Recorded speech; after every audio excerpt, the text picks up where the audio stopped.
Komisi Independen Pemilihan KIP Kota Lok Sumawe menetapkan nomor urut pasangan calon wali kota dan wakil wali kota Lok Sumawe. Pengundian nomor urut itu dilakukan dalam rapat pleno yang digelar di Aula Kantor KIP setempat pada Senin 23 September 2024. Pengundian nomor urut diawali oleh pasangan Sayuti Abu Bakar dan Husaini dan selanjutnya hingga hasilnya 4 paslon tersebut yaitu Azhari Zulkarnain diusung PAN PKS mendapat nomor urut 1.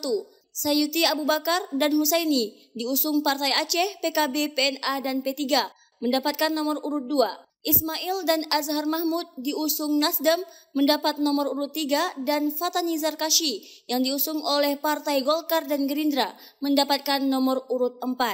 Ketua KIP Lok Sumawe Abdul Hakim juga menyampaikan, tahapan selanjutnya setelah penentuan nomor urut, para kontestan pilkada mengikuti proses ikrar damai pemilu yang diharapkan masing-masing pasangan calon komitmen untuk menjalankan pemilu damai.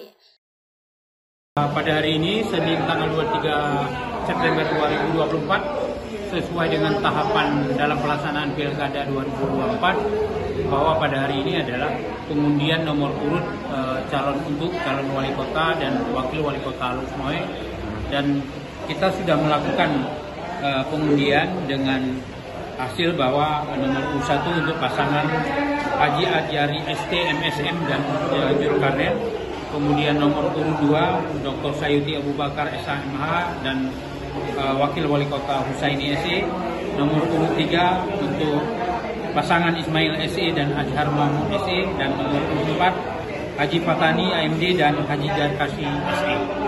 Kita pada hari ini juga kebetulan nanti siang pada jam 2 kita lakukan ikrar kampanye damai.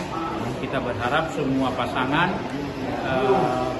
untuk dapat melaksanakan seluruh tahapan baik dalam kampanye ataupun tahapan dalam pemungutan suara nanti dilakukan secara damai. Dan juga ada penandatanganan prasasti dari keseluruh bakal pasangan calon yang telah diundi tadi.